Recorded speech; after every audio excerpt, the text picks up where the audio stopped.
many memes about it in the past, and that will be theirs once again. They will also be banning the Talia on blue, which I find somewhat interesting because Faker has looked pretty good on it when he does manage to pick that one up as a first pick, and we'll see what their final ban is going to be. I think Vedi had it right earlier when he was talking about Bin and how he has warped basically the entire map around him. I imagine T1 is going to try and get Zeus.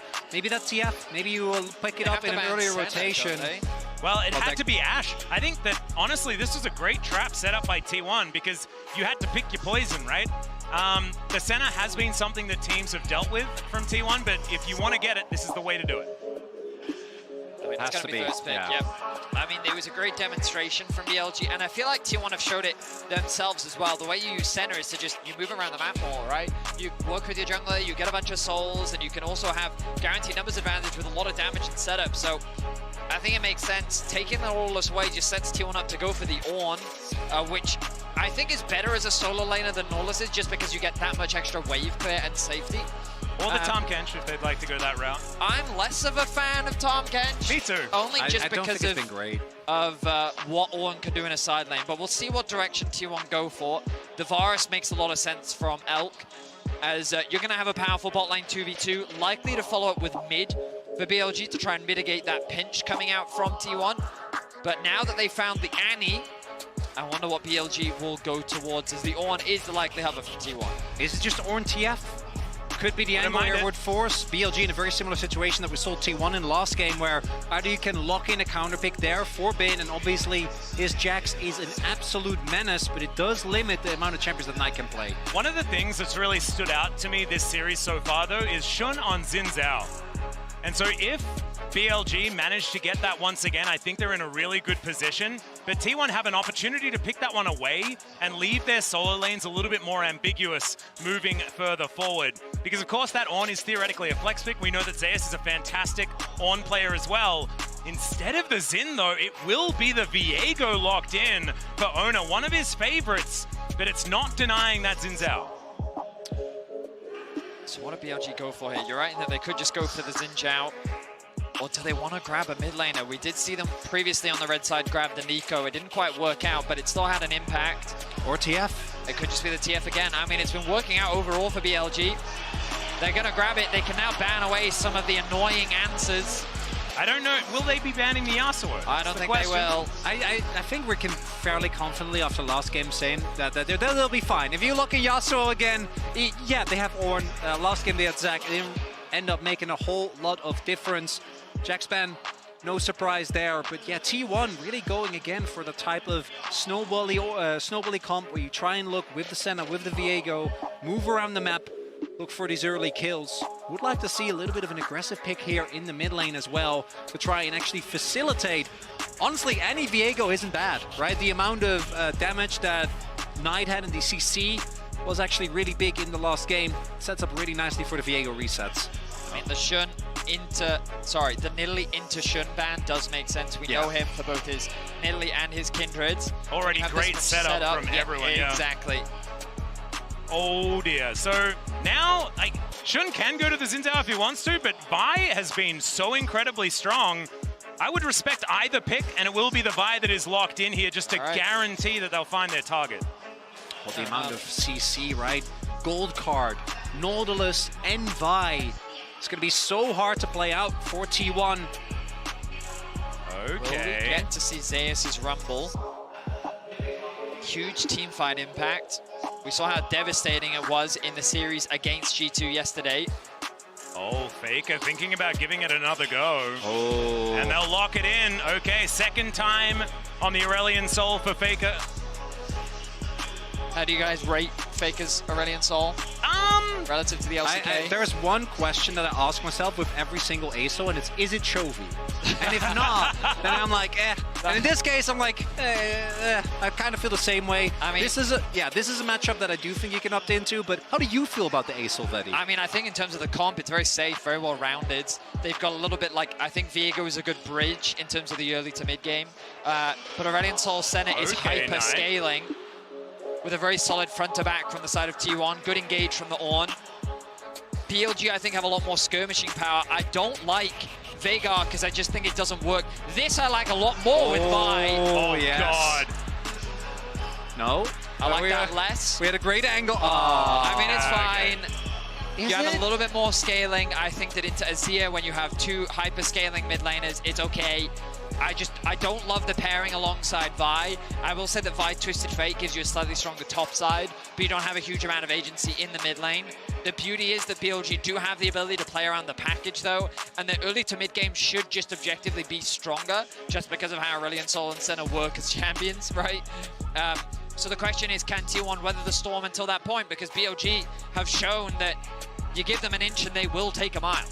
With every Corki that gets locked in, I ask myself the same question. You need to stop asking this question. I mean, it is a little bit of cheating. The thing, though, that I do think that has been the biggest for me is that it feels like we've talked a lot about Shun, his impact on the map. We've talked a lot about Bin. But the games where Knight gets to actually play and have an impact in fights has also been night and day. And while I obviously rate the Corki, jokes aside, I do think it is the type of champion where the real impact, particularly if you're not necessarily looking to punish in the laning phase, is going to be in those mid to late game team fights. Fun stat that I will dominate often like to refer to. LPL Corkies. I believe their current win rate across the LPL is 6 wins, 22 losses. Ooh. It comes to about 25, 26%. It's not great. It's not the best. The region's not well known for Corki. I do want to say, though, that I think that Knight is kind of the perfect player for utilizing package effectively. Because the way that he starts fights, his eyes for initiation have been fantastic. That's true. Definitely in this series as well. So as we dive onto the Rift, we'll see whether Knight's Corki's going to get across the line this time. It didn't work out last time they met T1, but neither did Faker's. And Faker's Aurelion Sol, at the hands of Caps' Orianna, I've seen too many times in the highlight reels. Keria looks for that back angle.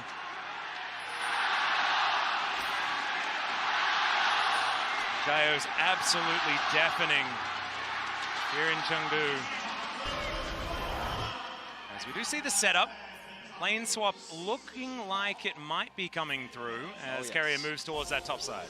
Early vision being set up there by Shun for Bin, meaning that he, from the get-go, is going to be able to have a lot of offensive threat, even with Zeus. Can't really weave in and out the way you normally do as Faker.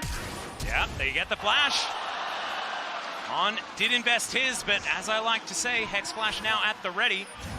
And T1, everyone all grouped up. They get rid of the vision, but that Hail of Arrows value, absolutely massive. It's a 5v5 here at 1.5 minutes. Another hook is going to land, but it's a good Bellows Breath. Once again here, this time it's Keria's on that gets it done.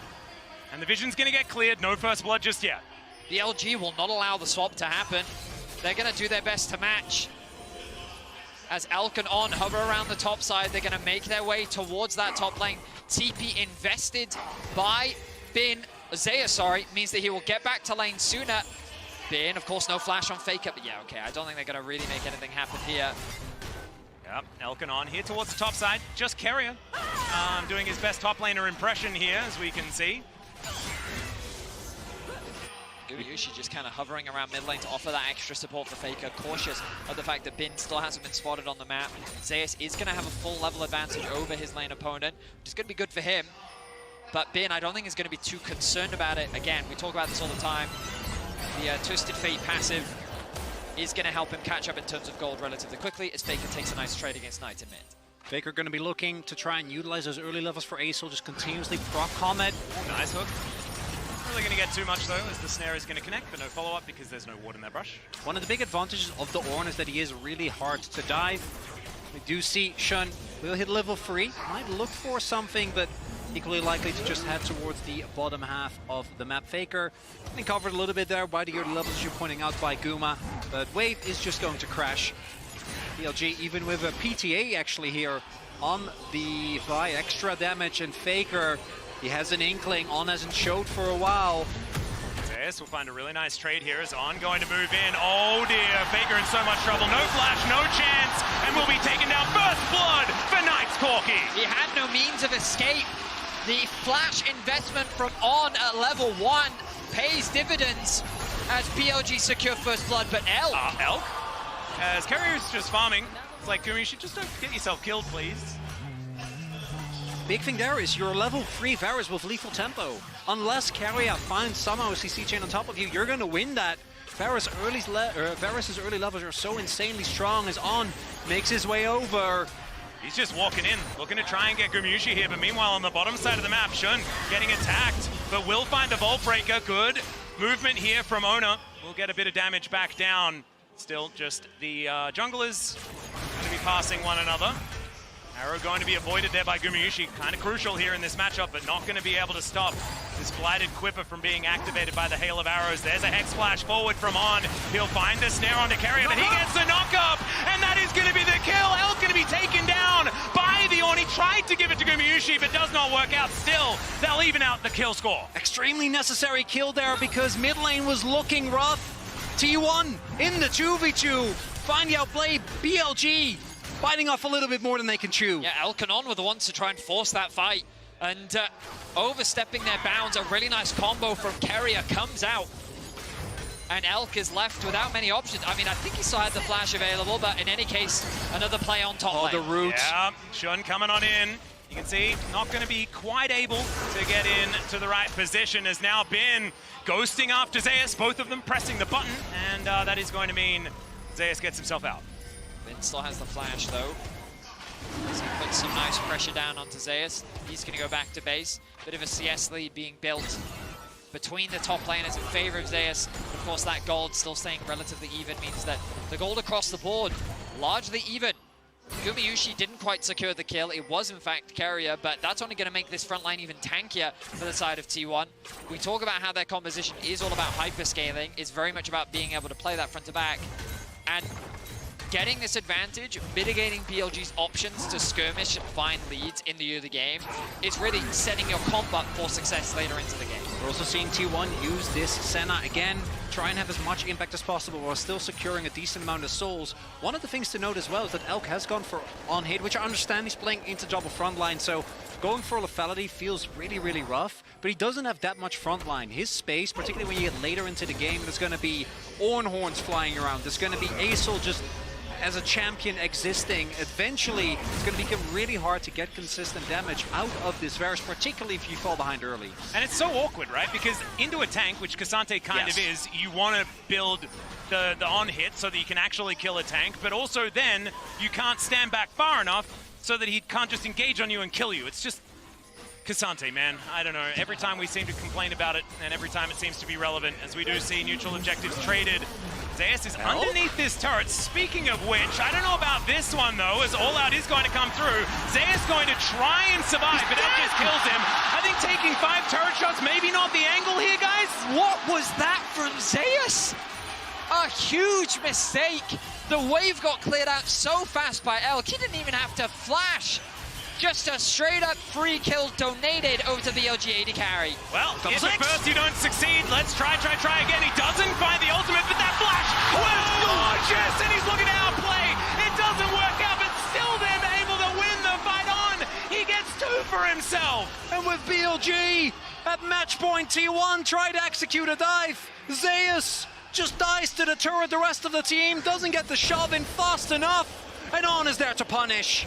Elk doesn't connect the ultimate, but he plays out of his mind just at the right time. On is able to arrive too. And BLG find the turnaround. This is the skirmishing we were looking for. Zeus now the target. Yeah, Shun is going to turn up. He does have the cease and desist available. There it is now. Zeus, I don't know whether he's going to be able to get out of this one as the gold card connects, and that will execute, and Bin is now on the board. The momentum very quickly shifting in favor of BLG. T1, we know they have scaling options, but this is what you didn't want to give BLG. You did not want to give them the momentum, because with a comp like this, you know they can ride it all the way to a victory. Target selection for BLG has been so good, and here, crucially, Elk identifies. He's able to clear out the wave. What is the logic? I guess he wants to get the tower proc and then disengage, but he really underestimates the damage that he takes from the tower. It's not the damage from the tower, because he immediately goes to All Out, and it's lethal tempo Varus. So Elk, particularly early on, the damage is just insane, and then here the timing from On, because it takes so long for Oner to push in that wave. Really nicely played from the bot lane of BLG. We return to live. Varus still hovering around the top side of the map. Still not an absolutely massive gold lead, as T1 have been able to go even as far as neutrals are concerned. Their ability to push turrets should be there, and they still have a lot of scaling in their composition. The problem is the way they're playing this early game isn't that controlled play that we saw in their series versus G2. As once again, we're ghosting. Pressing the ghost button. I mean, just force it out of Zeus. I mean, it sets you up so nicely. All Bin has to do is park his ghost, and while he doesn't have the flash available, maybe this is an angle for Guma. Yeah, he is going to walk over a ward, but we'll see whether Bin can do anything about it. The smallest all-out that I've ever seen, but it's going to work out here, as Guma is going to be able to throw enough in there, and Shun realizes that he wasn't able to change the play. Guma, crucially, the difference maker there. Actually able as Keria. Okay, in comes the Ram as, yeah, Keria's rooted, so not actually able to throw it back. So Elk just going to trade ultis. I was immediately looking for Ignite as well. I'm like, I've seen this one before with the Unsealed Spellbook Ornn. That kill, though, is really big because Bin was just able in this 1v1 to keep building his lead, keep farming up. All right. Oh, great sidestep there. Now Keria finds himself up the creek, and there is no paddle here. The Brittle going to get procced. And now Elk is just going to try and find a little bit more. Still not actually going to follow him all the way forward. Let's Keria live for now, as in the meanwhile, there is an attack on the bottom side. 3v3 gold card here from Bin. Bolt Breaker's fantastic hook. He's going to catch the Kazante, as somehow they're still alive, and there's the teleport in from Faker. Oner is going to be the one that has to be sacrificed, and somehow T1 find a kill in the play. Ulti comes down, they're going to find even more. There's a gold card prepped, and they're not going to chase too far forward. Never you mind, as Faker breathing. There is another one, as now Shun, they may have found the angle. Knight is going to get in there, and we forgot about the Corky, and he'll deliver the package to T1, and T1 wishes they could send it all the way back. Knight wanting to find more, he's got a flash of his own. The sidestep again, that one's going to miss as well, and somehow Faker is going to swim away. The last rocket finds him. Knight with the crucial teleport, T1 with the overextension. BLG 8 kills to 4, lead in game 4. And we were not sure about this Corky, but now Knight sitting at 3, 0 and 1. 1k gold up. And T1, they're gonna have to find a way to deal with this Yordle, because he is going to be so insanely strong in these fights. He certainly will, and I feel like we kind of stopped talking about the Corky, even though he did manage to get that first blood earlier on in the game. He's just scaling, and now on a killing spree, and we know that it only gets worse from here. My goodness, T1 now pushing towards his top side, trying to keep the pressure up where they can. 2 versus 2 though, as the snare not going to connect there onto Bin. Looking for some extra plates. They will be able to find that one, as now Shun looking for the second dragon for BLG. So an exchange of neutral objectives. As T1 invests their resources top, BLG cross-map bot. You can feel the momentum shifting away from T1. Oh, let's check and it out one more time. starts with this play, like, T1 play this incredibly well. Jun, is forced to flash early as Zeus buys enough time underneath this tower. They're kind of keeping BLG around, waiting for the TP to come through from Faker.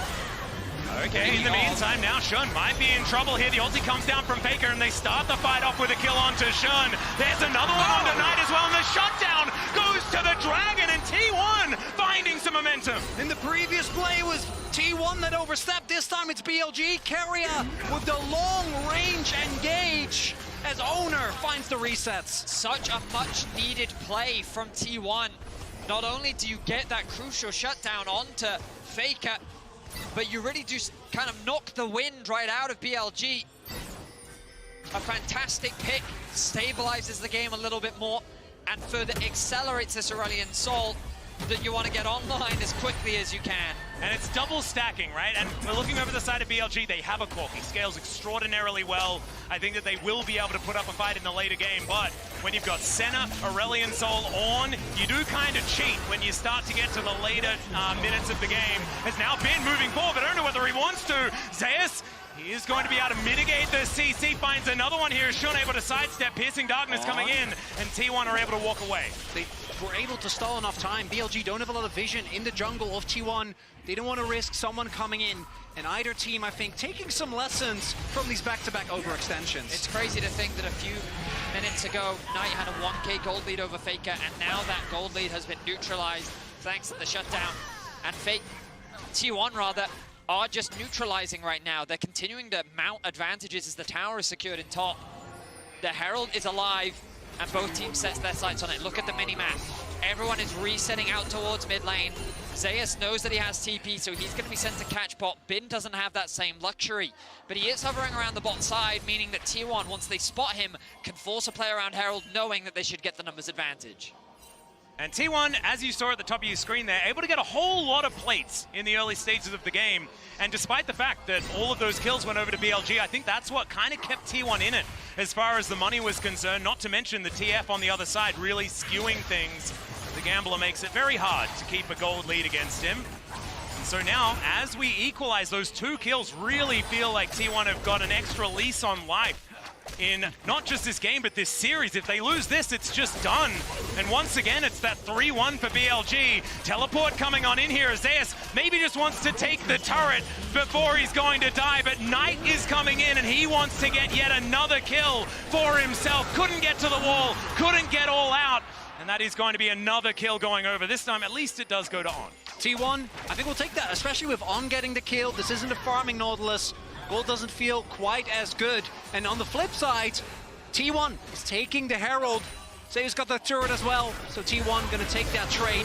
As we get into the mid game, I'm gonna be looking to what extent can BLG use the single target lockdown in particular. Yes, Knight is gonna be really big when it comes to the AoE teamfight damage, particularly later in the game, but right now, I think the biggest advantage that BLG have when it comes to these fights is find one target and blow them up in seconds. But it is kind of tough, because Oner obviously can really easily go unstoppable. Same for Oner with his ultimate, and Sante I'm not even going to mention. And Oner has more CS than Bin in this game, by the way. He has been farming a lot. This is an agricultural Viego. He is just all about... Hey, he gets to have a hobby, Atlas. No, well, I know. He's doing a really good job. I personally love tractors. It's totally fine as Knight moves towards the top side to get rid of these minions, but we need to talk about the resets that this Viego can get in these fights as well, because you're talking about single target lockdown. What about everyone lockdown?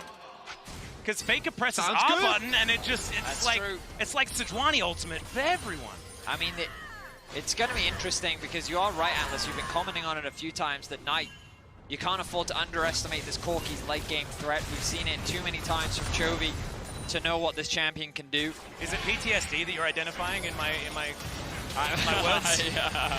I can understand it. He's proven what this champion can do, even if it's not quite as meta. And Faker is no stranger to it either, of course. That's true. So, yeah, the execution of these fights, as it often is going to be a large determiner. There's the package. And 10 2 seconds until the dragon. That's big. 2 item spike done here for Knight. Has his Maul of Malmortius. Doesn't have the full stack yet, but might actually hit it. T1 with the Acel should have a decent time with clearing this wave. Keria is not quite descending completely here. Faker hasn't quite charged it up just yet. Still, like T1's doing are moving further forward. There is the Rift Herald once again. Faker, he's been burnt by that before. He will not this time around, but Shelly will also be entirely wasted. So T1 going to use this time as they do take down the Rift Herald to try and move themselves into the river, but BLG will have none of it. They get mid-control once again. And this push and pull working out here for BLG so far. Seeing the value of the Aurelion Soul there holding the wave. But the chip damage from BLG is solid, even though it's not lethality virus. The damage, I mean, if it hits, it's still there. It'll stick. And BLG, they're pushing T1 back. They're moving into their jungle. Faker gonna go move bot, catch that wave. Bin is hovering around there as well. BLG are setting themselves up nicely for their 3rd dragon of the game. And the question that T1 should be asking themselves is, do we even need to fight this dragon? Are we strong enough, or are we just throwing up the position that we're in away? Observers are showing they have no vision. I don't think they're going to get a break. They might get the fight. There's the on-horn. We'll see whether they can find out. That flash was perfectly angled. And so they'll trade an ulti for a flash. You probably take that, but it's also the Dragon and Soul Point for BLG. BLG mitigates so much here, though. They set up Soul Point with the Cloud Soul for themselves. They're able to then also deny the Rift Herald. Faker takes it, but doesn't want to run the risk, which I think was the right call, but it means the mid lane turret is still standing, and they are able to keep T1 on the back foot. T1 looking for a crucial fight, but it will be denied. Bin still staying around bot lane. He has to recognize that he's in a bit of a precarious spot, but just going to catch that one last wave before he goes back to base. Knight also pushing out top. There's no real objectives for either team to play around right now, so it really is just farm simulator. BLG would love to secure this top tower, but Knight recognizes could be a little risky. Faker. Yeah. Faker's like, I'll take that 1 minion, and then I will move away. It's fine, Nautilus. Just can't walk up, even with ASOL. Obviously, there's so much CC. Yeah, just good awareness from Knight. At first, it seemed he came across as a bit hesitant to siege onto that tower, but Shun and On had already reset back out onto the map, and so they worked with him to unlock that outer tower. Now it becomes a battle of the mid lane towers. Both teams set aside their hook. Yeah, going to be denied by that hook like you were talking about, but it is On out of the woods. The third Q is good from Zeus, but they're not wanting to overdive. The singularity comes down, doesn't really catch anyone. The arrow is going to go wide, of course. Not lethality, so not as deadly. Still, this turret is in trouble. Knight teleports in. Great snare from Gumayusi as BLG even out the numbers and T1 get the heck out of there. T1 though really good with the pressure. Never mind, there's the ram. It's going to connect onto Elf. They know that he doesn't have the flash and the explosion of damage. T1, it's not about the turret. They take 3 kills before they get it. And now I have a feeling it's just the Baron, as it's only been around for 15 seconds and T1 want to wipe it from the map. The timing is just perfect for T1. They get the flash from Elk. The chain CC is flawless, and the Baron is there for the taking. Even in the face of BLG, it was so obvious what T1 was looking for, but the turret is so low that none of it ends up mattering. The empowered ult from the ASOL does the heavy lifting, and T1 get the Baron. They're looking to bring us to game 5, but Elk with no flash. It's BLG saying, hey, maybe we can punish them here, we can look for a stun, but then look at this re-engage. The Ornn ultimate comes out. Faker has his ultimate to follow up. Then the Senna ultimate too. They don't even have to get in range to kill him, as 3 are immediately eliminated and T1 secure the Baron. Double knock up there from Keria to take away so much of the damage, and Guma with the step back there so he doesn't get hooked. On was looking for the re-engage. T1 now though, we have seen how tenacious BLG is. This team can never be underestimated when it comes to the team fights. Look at that gold graph. Yeah, it's a heart monitor, and tell you what, I can completely understand it. This series has been only intense, and it felt like BLG had so much control earlier on. Now with the Baron, this game is in T1's hands. They're wanting to get us to silver scrapes as Shun down to 50% underneath the inner turret. Faker was tanking. Yeah, a little bit of a pause here. So we'll see exactly what is going on, but oftentimes we're like, we don't like the pauses because it interrupts the gameplay. I'm personally pretty happy to be able to breathe a little bit. Like, this is nice, isn't it, guys? Yeah, I'm really interested as to what the pause was about, but obviously we'll get more information and we'll share it with you when we know more. Absolutely. But wow, what a momentum shift. We talked about how T1 was in such a scaling position, right? It felt like in the early game they were taking fights that they shouldn't have been taking. They were overforcing. We saw Zeus trying to dive. We saw that awkward 2-man dive in the top lane. We saw an overforce in the bot lane after punishing BLG's aggression. And it felt like that the momentum was completely shifting towards BLG. But they finally grouped up as 5. They sieged onto this mid tower, and they showcased the strength of their team fighting composition. Keria is level 13. He's the same level as Knight. He's the same level as Bin. He's the same level as most of the players on his team. Yeah. He's just been farming away in a side lane and showing why I think that we need to move away from this Senna Tahm Kench and empower the Senna Ornn for being so effective at team fighting. Senna Ornn, Senna Nautilus, both of those have felt a step above. The Senna priority is seemingly not the problem. It's also the extra teleport, I think, makes a really big difference. True. Particularly with how much swapping is going on around the entirety of the map. Having the ability to be up a teleport on your opponent, I think we've seen be pivotal in so many of these mid-game turns. For BLG, the tenacity that they showed in the games, even where they were behind, the game where they were, what, 7, 8K gold, they still were able to find a lot of these team fights. That's what they're going to have to rely on here as well. If they want to ensure they get the players. Oh, never mind. Okay, we're all the way back into the action. Shun is in so much trouble. Oner is able to lock down the kill in the end, and now the resets are coming in. He's under a turret, and he's alone. I don't know about that one, but it is a trade, a 1-for-1 here. But even a 1-for-1, when the Baron is on the map here for T1, it's still so worth it for BLG. Keria also died in that exchange. I actually think it ended up being a 2-for-1. Died already. Okay, never mind. It seems that they are really trying hard to force that tower to drop so that they can convert it into a fight. I wonder if this will be their undoing. I guess they should have enough time to respawn ahead of the dragon spawning. But let's look back at this play. T1, as you say, really won this. They kind of forced with that engage there from On. Nicely done on Keria. And then the rest of T1 just trying to play for damage control. Oner goes in there. Not able to get out, so knows he's dead, tries to just make a play with the resets, and ends up getting Knight's flash. So I think they made the best out of a pretty bad situation, but credit to On, because the Red Bull Baron power play is negligible. It's barely even positive. 300 gold, meaning that the gold lead 41 is barely grown. We still have the Dragon coming up, and T1 are gonna have to fight for it. And gentlemen, that's a package with Malignance on the Corki. We have reached a point where the battleship cruiser is fully operational. Let's see how T1 can navigate this. Pin on the flank.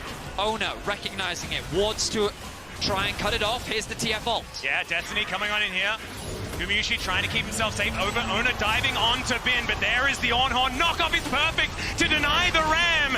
T1 haven't lost anyone just yet, but it's going to be so hard to get this Dragon. Zeus gets amongst it, though. The all-out comes on through as Shun not going to be getting in range of the smite. They deny the soul, but can they win the fight is the question. Elk goes down, and the Corki's massive Faker saves it. As there is the double, and T1 will wipe the fight. That was some old school Kassantaning as well from Zeus. Amidst multiple members, he was the one who kept Shun away from the pit. He was the one who drew the attention, and T1 get the Dragon, and we'll be able to push in for mid lane turret here as well. It's a chaotic fight on multiple sides. The T1 navigate beautifully. It felt like once Bin had gone into the flank, that T1's front to back was going to collapse, that things were going to fall apart, but they have great target focus. You talked about it. The Ornn ultimate gets disjointed because of the ult from On, but Zeus finds the jungler. He forces the ult out from Shun onto him. Keria. That knockup from Keria as well. Shun gets taken out of the pit. And then Faker hasn't even used his ult in all of this. Zeus just does some serious damage on the back line with Oner there to back him up. And the front line of T1 is just relentless. And it's not, a BLG don't have enough to get through it.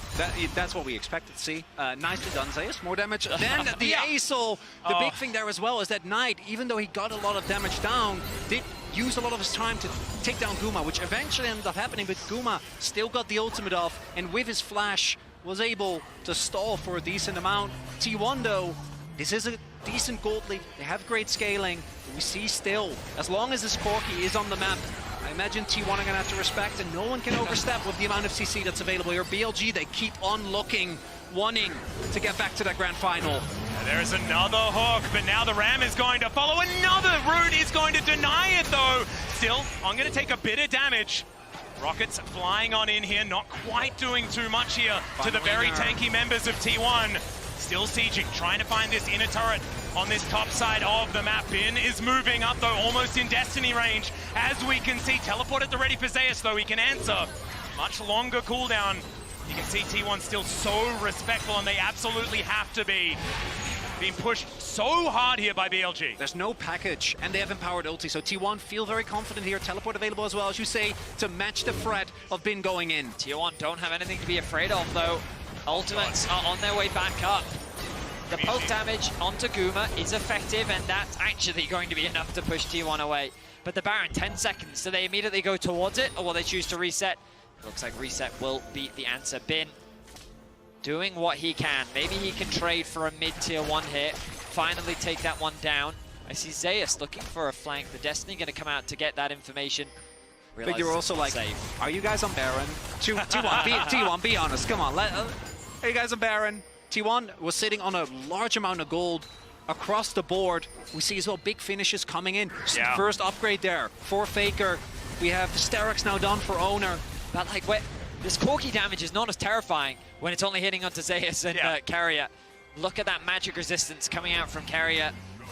He's only level 14 as well, of course. You want level 16 to be really powerful. However, if he is hitting Zeus and Keria, you know, we're not going to elude anyone. Like, it still won't do that much. They're very, very tanky, as you say. Faker also just being gifted an extra 1,000 gold based on that upgrade on the Leandres. Feels really, really good. Oh, yeah, of course. Yeah, now just gets to breathe on the Baron. It's going to go down very, very quickly, as we can see. Hex Splash getting on amongst it, but no. Now, he does find himself in an awkward position. Finally, a Ram is going to get some knockups, but the follow-up isn't exactly there. Still, they're able to get on top of the support, and BLG don't find an avenue to answer back. 2 ultimates invested for a single kill. They know they have the numbers advantage, so they're going to start the Baron once more. As long as Shun is alive, T1 have to be careful. Bin on the flank. Yeah, it's Faker a great is flank. relatively Look low. at these health bars are getting lower and lower as Knight throws rockets in. Faker is going to get taken down at the start of the fight, but the trade is going to be on to Shun. The all-out is going to be there as Knight is down relatively low, and the Unstoppable is going to get Zeus out of there, just regrouping with the team. 2 dead on the side of BLG, and Bin finding himself on the wrong side of the fight. He is still very healthy, but I don't know whether this is going to do it. There's the knockback, and Bin will be wiped from the map. Guma almost goes down, but T1 still have enough. Faker will be back up, but those are the moments that BLG is looking for. I mean, BLG prove why their team fighting is world class. What was that angle from Bin? Such a creative way to lock down Faker. The TP committed. Okay, Elk walking over that ward is Zeus. That's a lot of health bar. It's that is many health Oh, bars. yes, Anathemas. Oh, it's Wait, that's the ult. Yeah, really nice hook back there, just to deny his exit as Knight's coming on over. He still does a fair bit of work That's here so as the depth much. charge is invested. That's the singularity here from Faker, and yeah, Cassante is just going to Cassante. He's got Anathemas. He's 4 items, and they're all really big tanky ones. Another dragon denied here from BLG. As an Ornhorn coming out once again, Keria looks for the knockup, and they're just going to look for On. Try and get the kill they can find. That's a decent package, but it's defensive. Then, oh, never you mind. Okay, it's really offensive as Faker almost just dies to the damage. Bin, he's on a ward as now T1 look to try and get him out of there. On in trouble as well as BLG. They're going for the pincer, and that doesn't often work here in League of Legends. Bin looks for Faker, and he gets him. Wow. Okay, we've got another fight here on the other side, though, and Shun's going to be taken down by Oner. T1 answer back, and there's a flash in. Oner doesn't find it onto Knight, though, whose Valkyrie is absolutely fantastic. It's BLG, though, that are running for their lives. They're the ones that have to retreat. T1 are sieging onto the base. Crucially, though, Shun is going to come up in about 30 seconds. We'll see there's no real opportunity, no ultimate for Bin, no TP for Knight, so no creative flanks here. And by the end of all of that, Baron's still standing, Inip still standing, and this game and this tense situation that we find ourselves in will continue. I can't believe how much damage that package did from Knight. Yeah, I was thinking, oh, it's going to be he's saving On, and then Faker almost just dies by walking onto some coals. The initiation from Keria only connects onto On. And then look at this package from Knight, kind of cutting off their ability to follow. The poke follow-up from Elk as well. And then the flank from Bin connects onto Guma, forces the cleanse out from him. And then look at how split this fight is. A really nice ulti from Faker kind of mitigates the follow-up from the BLG backline. Bin then commits the flash to get the kill so close. And the Gromp helping out as well. Oh dear. Everyone can get beaten by Gromp Atlas. I know, Dundon proved it. A big thing there. With Vin staying alive, I think that actually makes a big difference. Otherwise, T1 probably could have pushed for that mid lane inhib. Maybe. But you know they are thinking at least about starting this objective again. T1 so badly wants to make it back to face Gen G as GA. No package right now though. We'll see if T1 is able to utilize that timing, but I imagine Faker also wants to farm off. Yeah, there's a really nice route once again. Keria, he hasn't got many of these off, but there's the ulti, and Elk, he's now split from the rest of his team, but so is Keria. Keria is a little bit healthier though, as Elk is going to make his way back to the fountain, and T1 may have found an avenue towards the Baron. I can't believe Elk did not flash in that situation. He only commits the ghost, and now Bin can actually just Oh, no! win on this tower. Oh, there's the back from Keria. They don't want to overcommit, though. They saw a large figure in the bush and said, you know what? That's not a squishy target. Oh, Zeus. Oh, they know! He's baiting. Okay, there is the destiny. They know exactly what's wrong now, but can they do anything about it? Knight just purchased that GA as they get on top of Gumayusi. That flash was absolutely amazing, and their health bars just melt as Faker's damage is immense still. They need to try and deny this push from Bin, who runs out of minions. That hook was amazing from On, but I don't know whether he will survive as he gets knocked back by the Cassante. And On will be taken down underneath his inner turret. And that was a solo kill from Faker in the bottom lane. This game is insane. T1 still have all 5 members alive. Only Elk is left to defend. He's trying to catch what waves he can, but Keria is chasing him down. He's going to get knocked back. Of course, Keria taking a fair bit of damage there, but the rest of T1 is bearing down on Elk. This Dragon up and available as well as Elk. He is going to be taken out here. There is the ace in the end. And T1, what do we want to get off the back of it? Shun in 5 seconds, so the question is, can he get back up onto the map in time? I'm going to guess no, but he's going to run for his life as T1 look to secure another Baron. Upgraded Leandris is just a little bit too much. I don't think Shun's gonna make it. As we see here again, the value of that ultimate from the TF, as we do see in a picture-in-picture that it was taken. But here, even though they know, it doesn't change the situation because Guma's there as well. But look at Zeus, the flash was good, but this 2-man drag back was incredible. Faker then realizes the assignment. He has to get back to base immediately. On, I think, tries to interrupt, but he can't quite find the angle. He gets chased underneath this tower. And at this point, they have to be concerned about the split push, which Faker quickly shuts down. Yeah, he's been taking a bit of extra damage there, I believe, tanking up the turret to make sure that he could maximize the turret damage, and therefore he is just going to be executed by Faker, who does have close to 400 stacks, which I don't think I really need to say is a lot of stacks. That is going to be the Vault Breaker over the wall from Shun. A little bit anxious, and now T1 really feeling like they're hitting their stride. And of course, this composition scales beautifully. They've got 3 ornaments now set up here by Keria, and this should be their version of Soul Point that they've now put together. 3 Cloud Drakes in a row. For T1, there's a few things you need to avoid. No one can get caught isolated by Bin and Knight. If he gets his package, we saw the damage it did in the last fight. Level 16 now on this core, but outside of that, T1 is on the precipice of bringing us to silver scrapes in this lower bracket final, with the Baron buff now looking for the inhibs. This bottom inhibitor turret is down exceedingly low, but there is no turret in the mid lane. T1 with a lot of power here, but still you can see the amount of respect they're giving BLG. They know there's 1 TP they give them anything, they'll take it. As Oner, there is the ram. Okay, Keria tries to find Elki, will be able to connect it. They're not able to get the snare though, as Faker has to use his Zhonya's, and look at that damage! Absolutely absurd, and that is a large price to pay, as now Zeus sort of taking matters into his own hands. 1 versus 4 right now, great buffer on the hook as Knight is going to turn up the Dawning Shadow, does nothing, package delivered! And there is Oner now trying to get him out of this battle, and Oner is going to do it. He's going to be able to take down the Corgi, but can they get anything else is the question. This Corgi is gigantic, and now in the hands of the T1 jungler, they turn the fight around.